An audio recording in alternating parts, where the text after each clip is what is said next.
Okay, now we study for alkaline solution. So for alkaline solution also got strong and weak. You must know the definition, same like acid. Okay, so strong alkali is a chemical substance that dissociate completely into hydroxide ion when dissolved in water to produce higher concentration of hydroxide ion. Okay, spell fully. Yeah? Weak alkali is a chemical substance that dissociates partially into hydroxide ion when dissolved in water to produce a lower concentration of hydroxide ions. So you must know the definition, it's a must. Okay, must know the definition.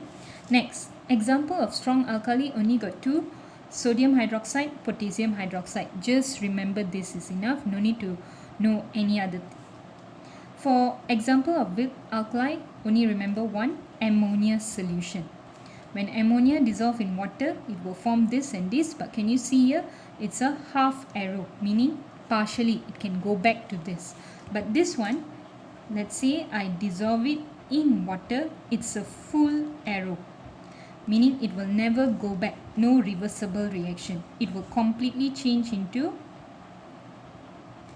if let's say here 100%, here will come 100%, but here 100%, only maybe 1% will change to this, 99% remains as this. Okay, so the theory is the same as in acid.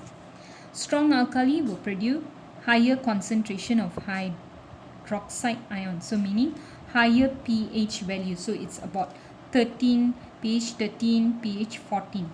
Whereas weak alkali, lower concentration of hydroxide ion, so it produces a lower pH value, which is about like pH 8 to 12. All these are under weak alkali.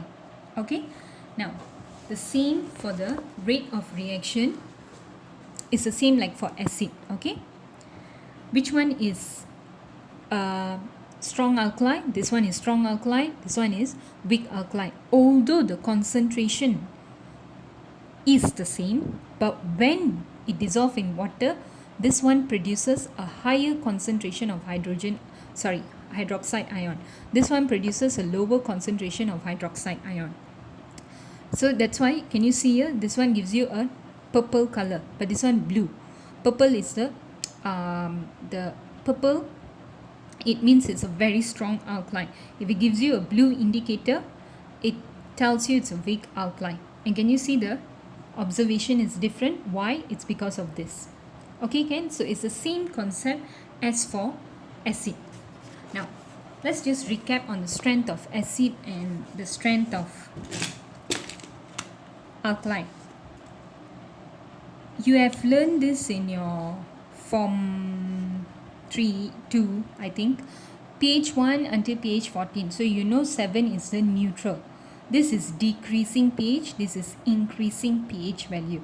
Okay, so this side are all strong acid. They are complete ionization, higher hydrogen ion concentration. So they are strong acid. The pH value is usually pH 1, 2. Weak acid is partial ionization.